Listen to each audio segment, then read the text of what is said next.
안녕하세요. 반갑습니다. 이금수입니다. 자, 이번에는요, 앞에서 말씀드린 대로 토지 제도를 비롯해서 이제 고려에 남아있는 나머지 경제 파트의 모습을 살펴보도록 할게요. 자, 오늘은요, 여러분들 수업 자체가 그렇게 길지도 않아요. 제가 생각했을 때 많이 가봤자 한 40분 정도밖에 안 될 것 같고요. 내용 자체도요, 좀 반복을 많이 해드릴게요. 제가 그러한 이유 미리 말씀드렸죠. 토지 제도를 공부하다 보면 무슨 점 해가지고요. 토지 이름이 그렇게 많이 나와요. 근데 그걸 제가 설명을 드릴 때 그냥 던져드린 형식으로 진행을 할 수 있으나 나중에 여러분이 혼자 공부하실 때는 진짜 많이 좀 답답하고요. 잘 안 외워지거든요. 자, 그러다 보니까 여러분께서 이제 힘드시고 좀 짜증이 많이 나요. 그럴 때는 같이 이제 말을 하면서 외워보는 것이 정말 도움이 많이 된다는 게 제 경험상 그러하기 때문에 이번 시간은 조금 반복을 통해서 여러분께 그러니까 외울 수 있는 기회를 제공하고자 합니다. 자, 그러면 지난번에 우리가 몇 번까지 진행을 했었냐면요. 필기로 봤었을 때는 2번까지 했었네요. 이번에는 3번.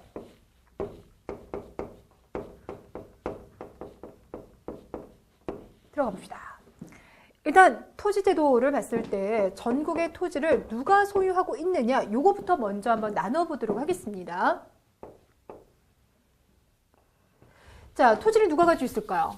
1번 국가가 가지고 있다. 2번 개인이 가지고 있다. 몇 번 되겠습니까? 답은 1번과 2번 모두 들어가요. 그러니까 생각을 해보면 오늘날의 우리 토지를 대부분 이제 개인들이 많이 가지고 있죠. 뭐 집을 짓거나 공장을 세우거나 뭐 이런 것들. 근데 국가가 주는 토지들도 있어요. 그 중에 대표 중에 도로, 하천 이런 것들 들어갑니다. 자, 그러니 그 당시에도요 우리가 요거를 이제 소유권 기준으로 봤을 때는 그러니까 누가 가지고 있느냐를 봤을 때 국가가 가지고 있다. 이걸 바로 공전이라고 하죠. 국가가 가지고 있는 토지.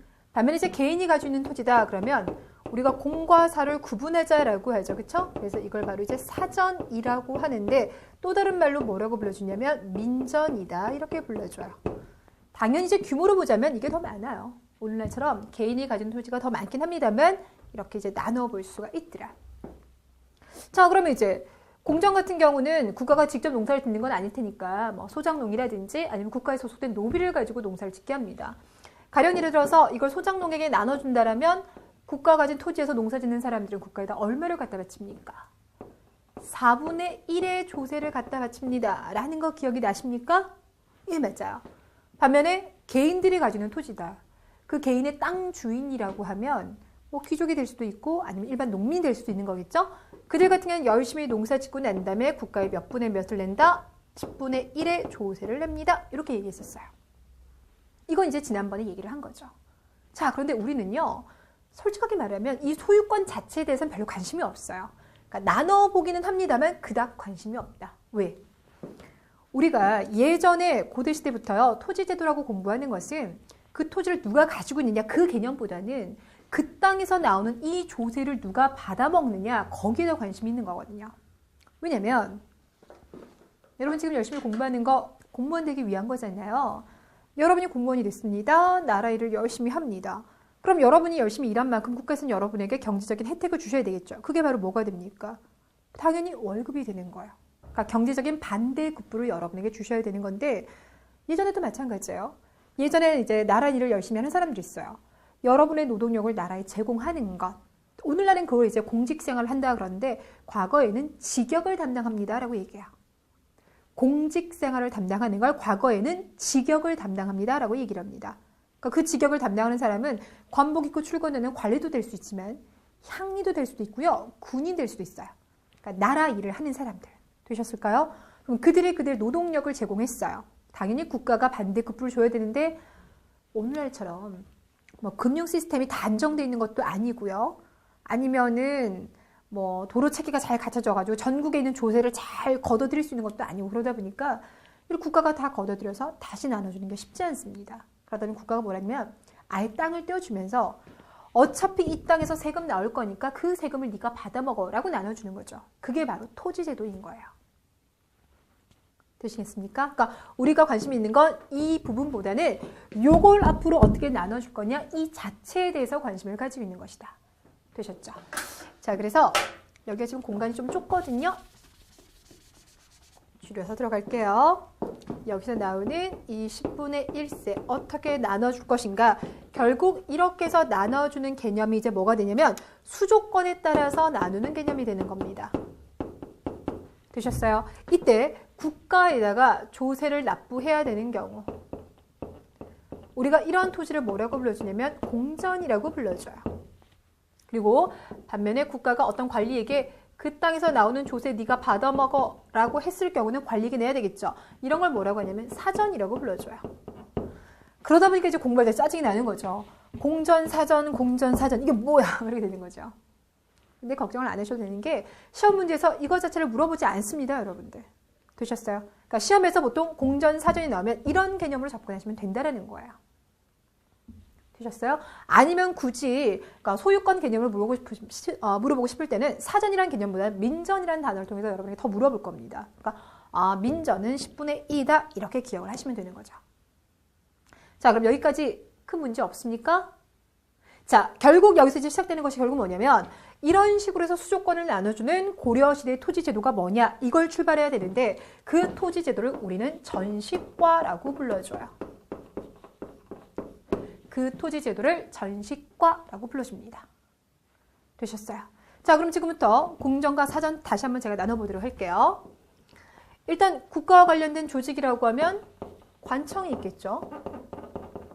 또 왕실도 있고요. 나라에서 국자감을 비롯해서 많은 학교들을 세워주죠. 국자감, 향교 이런 거 세웠으니까. 또 군대. 이런 데다가 10분의 1을 받아먹게끔 해주는 겁니다. 자, 이랬을 경우 관청이 받아먹는, 받았던 이 토지를 바로 뭐라고 하냐면 공회전이다 이렇게 불러줘요. 공공기능을 하는 곳에 나눠줬으니까 공회전이 되는 거고 왕실에 나눠줘서 조세를 받아먹게 하는 것을 내장전이라고 불러줘요. 우리 사극 같은 데 보면 그 왕비랑요 후궁들 사이에 암투가 되게 많이 있죠. 그때 왕비가 딱 말합니다. 내명부는 왕비의 소관입니다. 뭐 그런 얘기 많이 하잖아요. 그러니까 내명부, 내장전이라고 하면 왕실 관련돼 있구나 라고 그냥 기억시켜 주세요.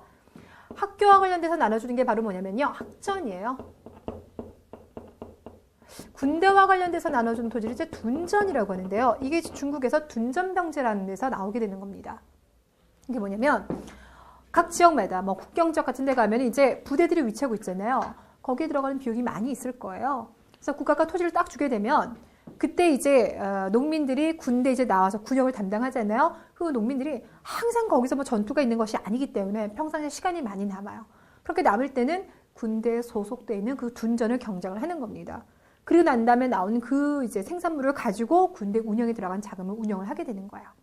그러니까 농민들이 지금 군대에 나갔어요. 그 나가 있는 군대 상태에서 군대에 소속되어진 토지를 가지고 농사 짓고 군대 그 군사도 지키고 이런 두 가지 역할을 동시에 하는 거. 이런 토지를 이제 둔전 이렇게 불러줘요. 자, 공회전, 내장전, 학전, 둔전 4개 나왔죠. 자, 이번에는 이제 관리지력에 나눠주는 게 6개가 나오거든요. 그걸 좀 보여드릴게요. 자, 이 중에서 가장 기본적인 건요. 일단 고려의 관리들. 여기서 말하는 고려의 관리라고 하면 가장 높은 문화시중에서부터 출발해가지고요. 우리 하급 계층의 관리 누가 있었습니까? 설이나 남반 이들이 있었죠? 예, 그들에게 나눠주는 것까지 다 포함합니다. 우리가 이걸 바로 뭐라고 불러주냐면요. 과전 이렇게 불러줘요. 죄송합니다. 뭐라 불러준다고요? 과전 이렇게 불러줘요. 그래서 여기에 나오는 10개의 토지 중에서 가장 기본이 되고 가장 근간이 되는 게 바로 과전이에요. 그래서 앞서 제가 문벌귀족 설명할 때도요. 문벌귀족에게 월급의 기본이 되는 것은 과전이다라고 말했었죠? 이게 일단 가장 기본. 되셨어요? 자, 이거 말고 관리들 중에서는 정식 관리는 아니지만 그래도 실제로 지방을 실질적으로 통치하는 사람들이 있었죠. 그들이 바로 향리. 이거 말고 또 하급 장교로서 2군 6기에 소속되어 있는 사람들이 있었어요. 이들에게 나눠준 거에서 이들은 지방에 있기 때문에 바깥 외자를 써서 외역전이라고 하고요. 이들 같은 경우는 군인전 이렇게 불러줍니다. 됐나요? 자, 그런데 눈에 띄는 게요. 이거 말고 공음전이라는 게 있어요. 한인전이라는 게 있어요. 구분전이라는 게 있어요. 내용 좀 헷갈릴 것 같죠? 일단 첫 번째 공음전이라고 하는 거는 관리들 중에서 5품 이상일 때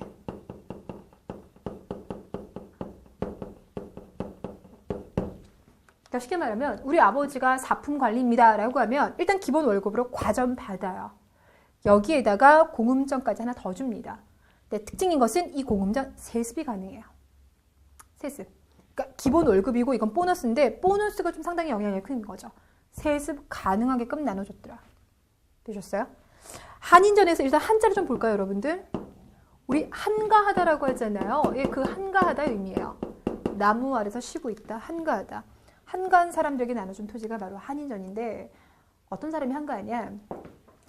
중류층에 들어가 있었던 설이나 남반 기억나시죠?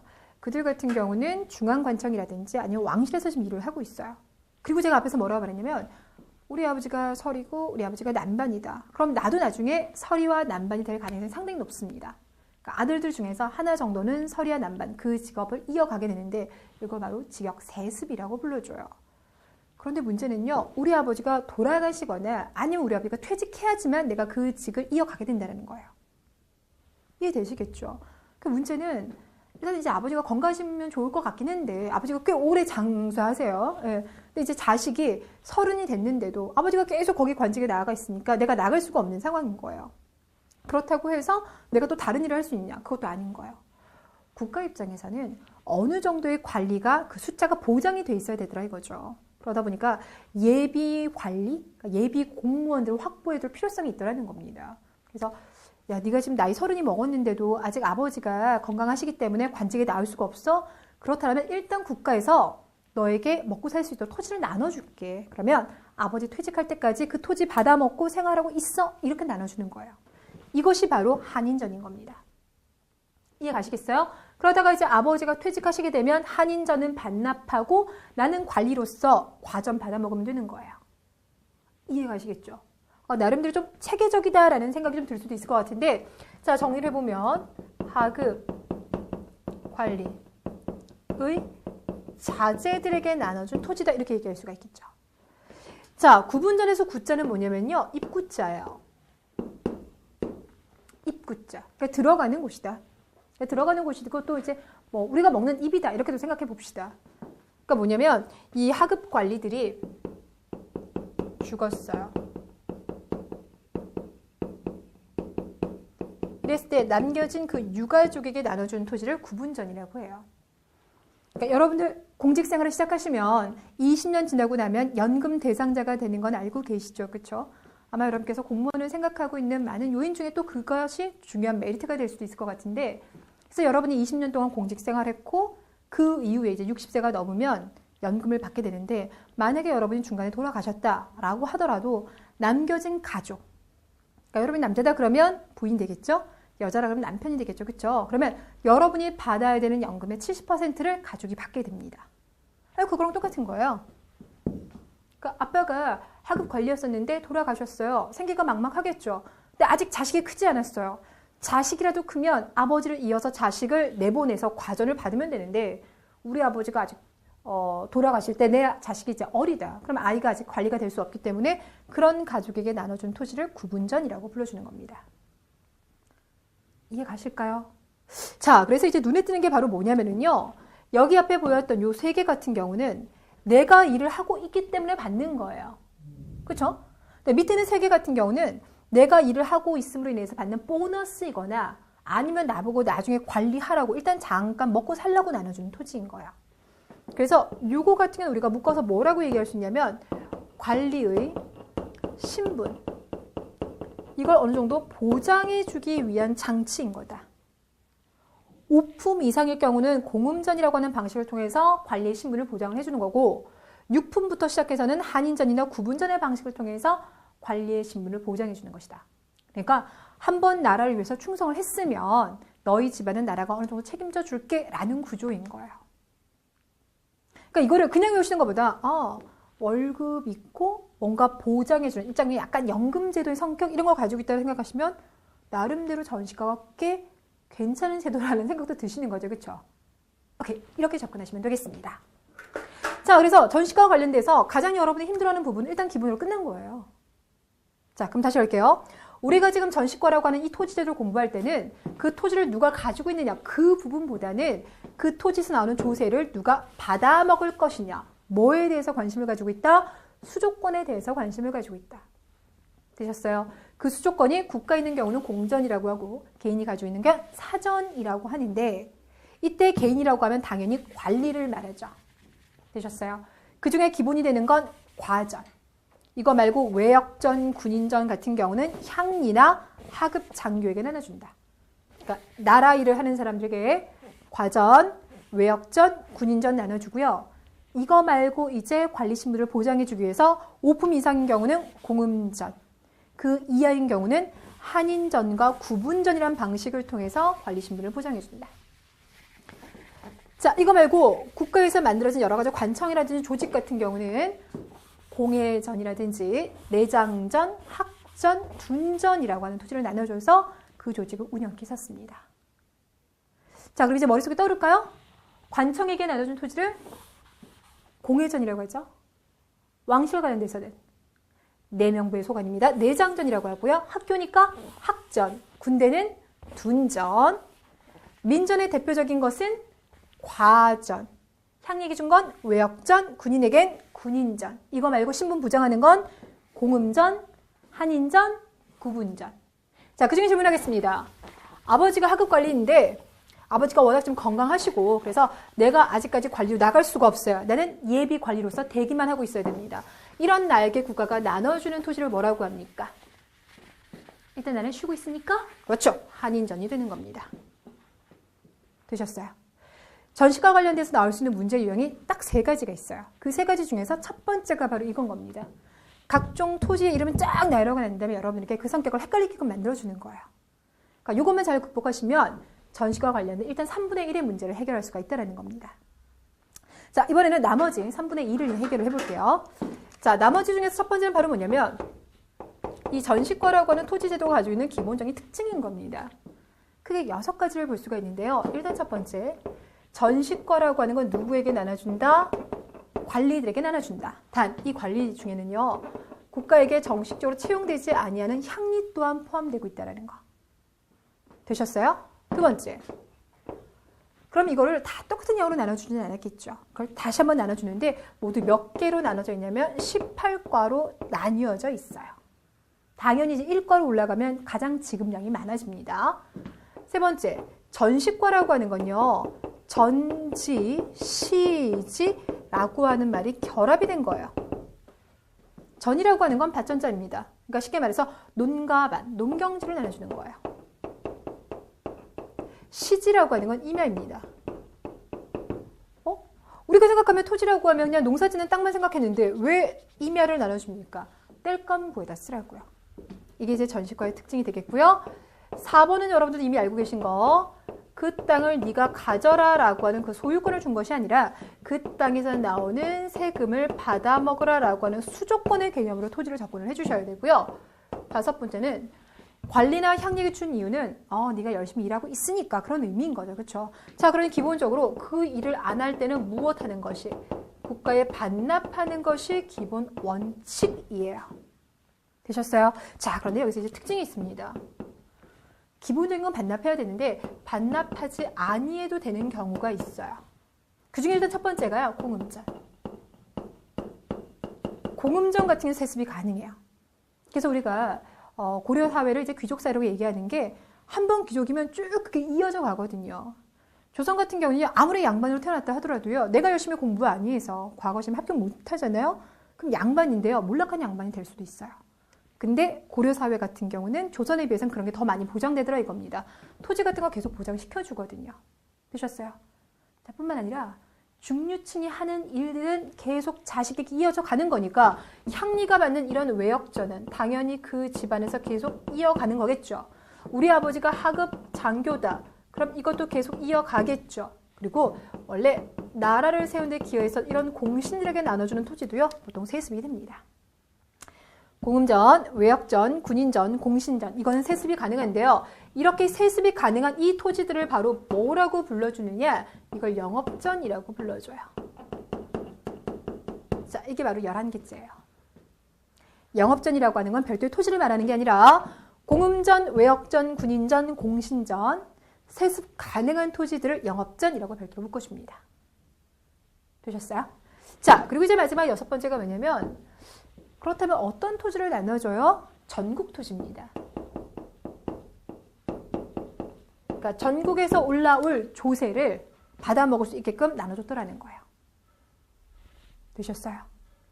자, 그럼 여기서 이제 하나 더 들어갈 게 바로 뭐냐면 이걸요, 여러분이 조선과 비교를 하셔야 돼요. 여기 나는 6개 중에서요, 3개는 조선시대와 일치합니다. 자, 뭐가 일치하냐? 조선시대 같은 경우도요, 일단 18개로 나눠서 토지를 나눠줬어요.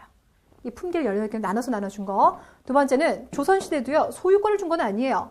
관리들에게 그 땅에서 나오는 세금을 네가 받아먹어라. 수조권을 나눠준 겁니다. 자, 그리고 일을 하고 있는 지금 현재 받아먹어라 이거이기 때문에 퇴직하는 경우는 국가에다 반납하는 게 원칙이에요.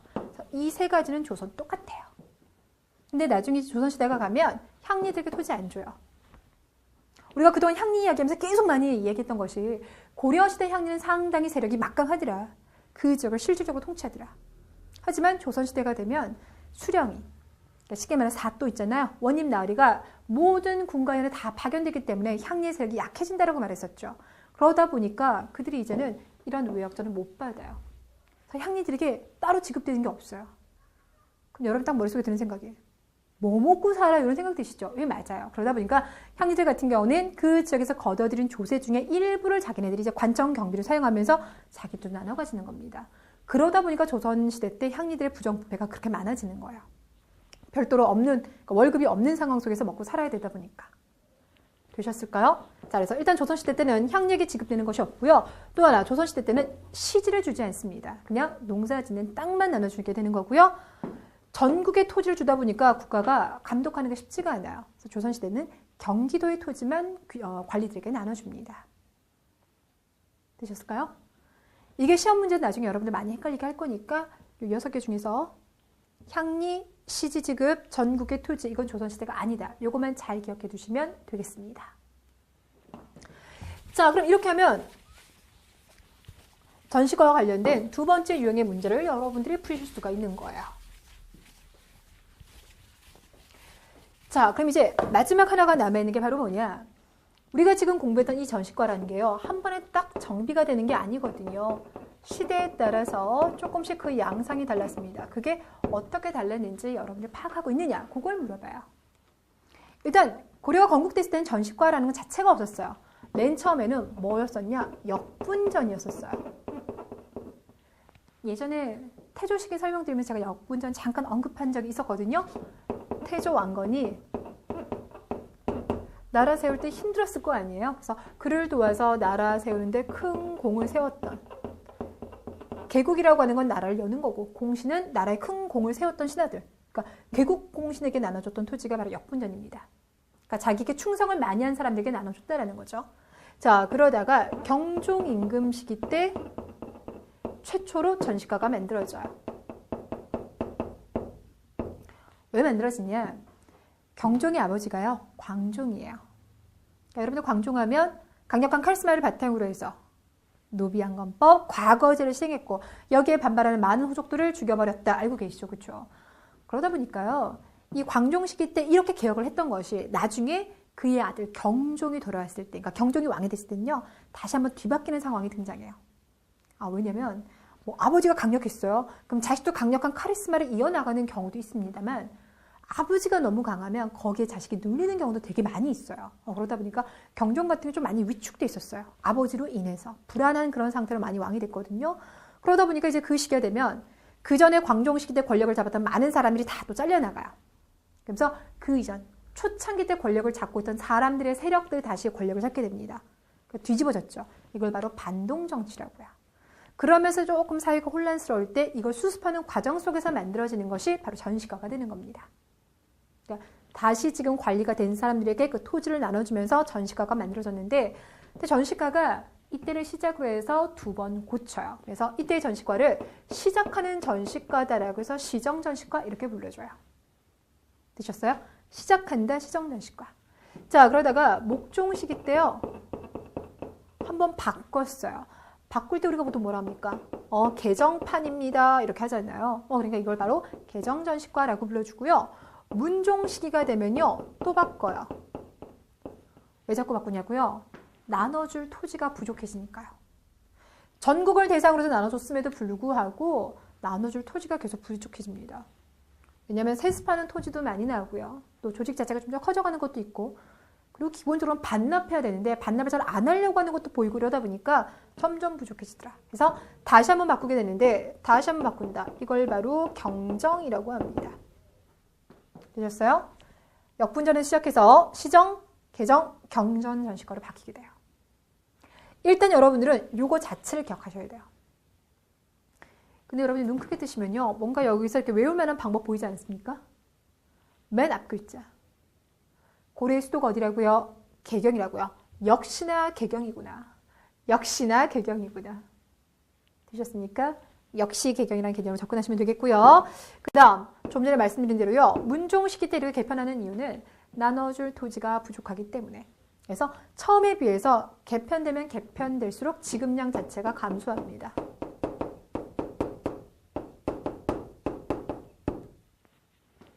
되셨죠? 자, 그럼 이제 세부 내용 한번 들어가 볼게요.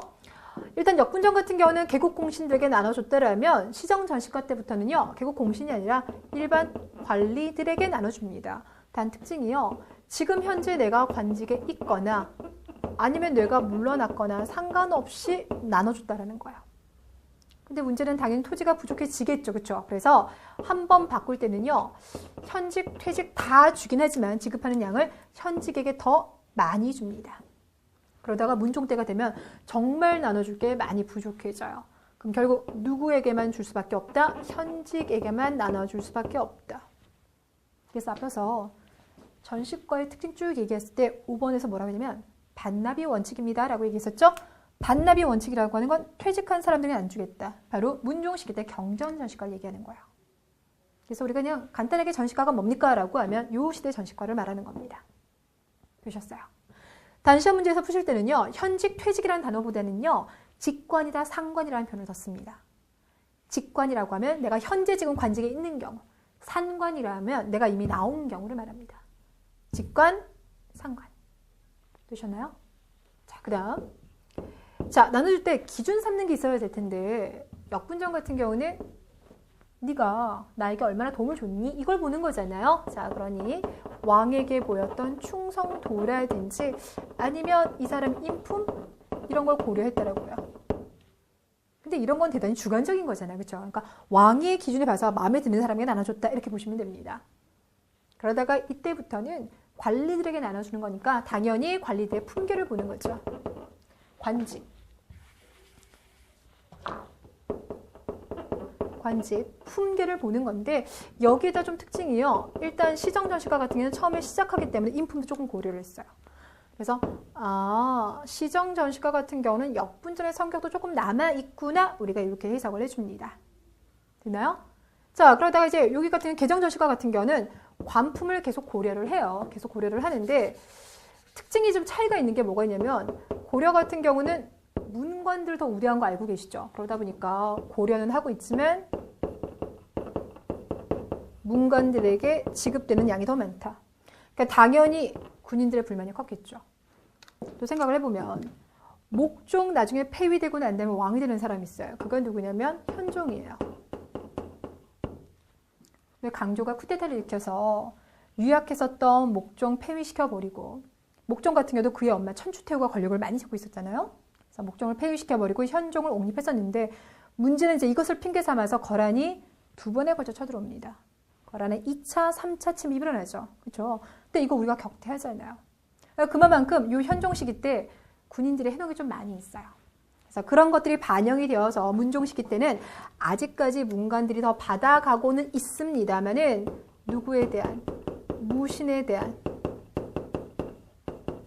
처우가 예전보다는 좋아졌어요.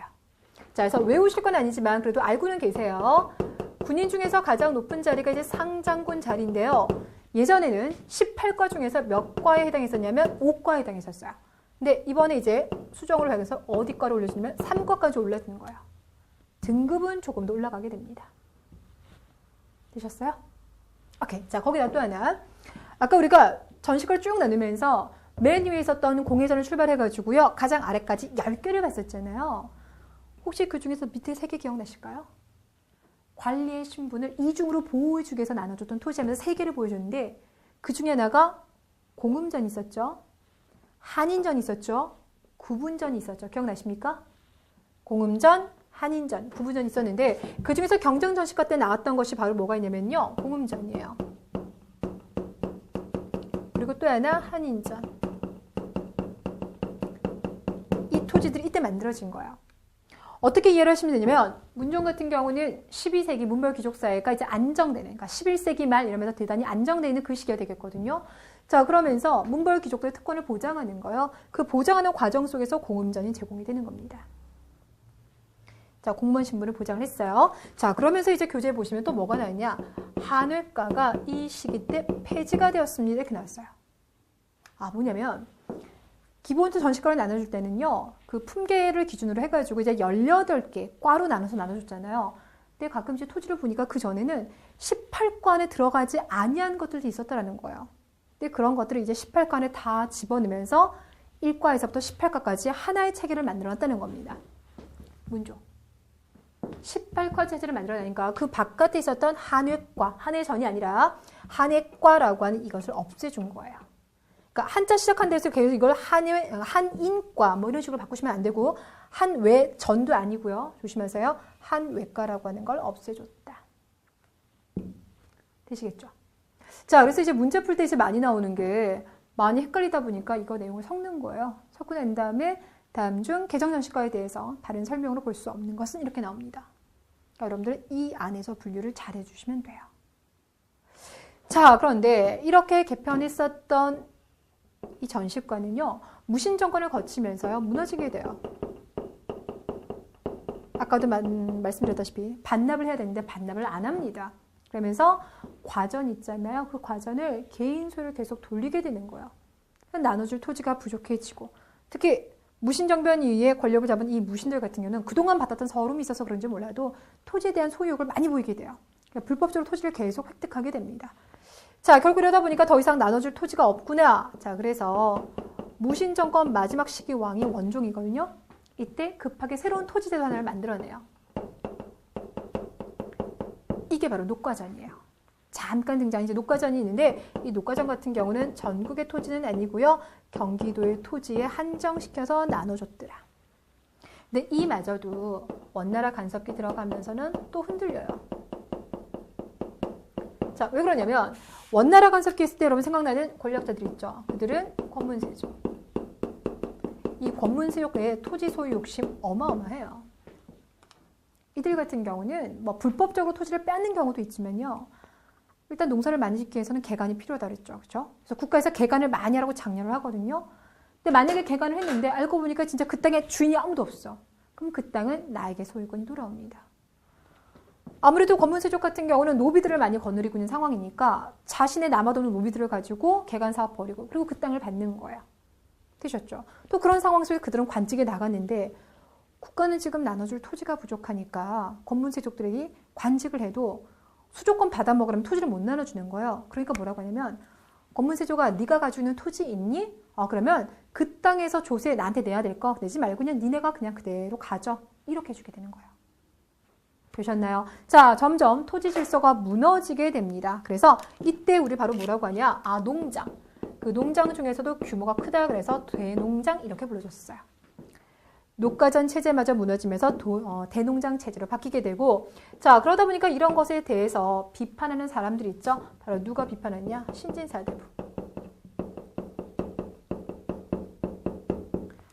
권문세족의 토지 족점에 대해서 신진사대부가 비판하면서 결국 이들이 고려 말에 권력을 잡았을 때 토지제도를 확 바꿔버려요. 그러면서 새롭게 나오는 토지제도를 바로 뭐라고 하냐면 과전법이라고 불러줍니다. 이 과전법이 조선시대의 토지제도가 되는 거예요. 그러니까 우리가 아까 공부했었던 10개 중에서 또 과전이 있었기 때문에 좀 헷갈리시죠? 그렇죠? 근데 그거는 그냥 나눠준 과전인 거고 여기선 과전법 이렇게 됩니다. 되셨을까요? 과전법을 만드는 방법은 대단히 간단해요. 지금 토지대장이 있을 거 아니에요? 그 토지대장을 보면 권문세족들이 가진 토지 많죠? 확 다 불질러버려요. 그리고 지금 현재 관직에 나앉은 사람들에게 새롭게 토지를 나눠주는 겁니다. 이것이 바로 과전법. 단, 이때 토지를 나눠줄 때는 전국의 토지를 나눠주는 것이 아니라 경기도 지역의 토지만 나눠주더이더라. 이해되시겠죠? 앞서 배웠던 전시과를 기억하셔야지만 나중에 과전법까지 같이 공부할 수 있는 거니까 흐름 속에서 일단 파악하시되 개별적인 특징도 잘 구분해 두시길 바랍니다. 되셨을까요? 오케이. 자, 제가 앞서서 말씀드렸다시피요. 여기 같은 경우는 혼자 공부하면 나중에 그게 뭐였지? 되게 막 답답해요. 자, 그러니 여러분께서 일단 저랑 함께 좀 정리를 했어요. 가장 첫 번째 같은 경우는 지워가면서 공부를 했었고요. 그쵸? 그래서 이 부분 같은 경우도 여러분들이 일단 역시 개경이구나. 이건 금방 외우셨을 거예요. 나머지 내용 같은 경우는요. 이면지 하나 꺼내보세요. 여러분이 꺼내보시고 난 다음에 역시 개경에서 일단 태조 때 처음 토지제도가 등장을 했고 그러다 전시과라고 이름 자체는 경종축구 그의 아들이 목종 때 한번 바꾸는데 문종시기 때 시간이 많이 지나오면서 지급할 토지가 부족해지네. 그래서 다시 한번 바꿔 이게 역시 개경이야. 이러면서 나머지 내용도 직접 한번 써보시길 바랄게요. 이게 여러분들 암기할 때는 가장 도움이 좀 많이 됩니다. 자, 그럼 이렇게 해서 여러분들 토지제도까지 모두 이제 끝냈어요. 그럼 이제 남아있는 내용이 뭐냐면 우리 지금 경제 파트에서 지금 농민과 귀족의 경제생활 부분 남아있잖아요. 그거 좀 볼게요. 그거 한 번만 읽어보고 오늘 수업 마무리 짓겠습니다. 자, 농민과 귀족의 경제생활 중에서 일단 첫 번째 농민을 봤더니 가로 1번 자영농, 조상이 물려준 토지, 개인이 가진 토지를 사전이라고도 하지만 민전이라고도 얘기한다 그랬었죠. 그 민전을 경작하고 생산량이 몇 분의 몇? 10분의 1을 국가의 조세로 납부합니다. 당연하겠고. 소작농, 국가가 소유하고 있는 토지를 소작할 경우는 4분의 1, 개인이 가진 토지를 소작할 경우는 2분의 1을 납부합니다. 가내수공업, 부녀자들이 부업으로 삼배나 모시, 비단 등을 집에서 짰습니다. 고려 후기 농민들은 권문세족의 토지 변경으로 인해서 몰락하게 됩니다. 자, 반면에 귀족 같은 경우는 귀족의 경제 기반은 대대로 상속받은 토지, 본인이 가지고 있었던 민전이 있겠죠. 거기다 노비, 또 관료가 되면서 기본적으로 받는 월급은 과전이 있다고 그랬어요. 거기다가 녹봉이 있어요. 녹봉이라고 하는 건 토지를 주는 건 아니고요. 곡식을 나눠주는 거예요. 1년에 한 2차례 정도 이 관직패 같은 거 있잖아요. 이거 들고 가가 보여주면은 해당하는 만큼 나눠주는데 고려나 조선 똑같이 이어지는 제도입니다. 국가에서 받은 과전에서는 생산량이 10분의 1을 수출을 할 거고요.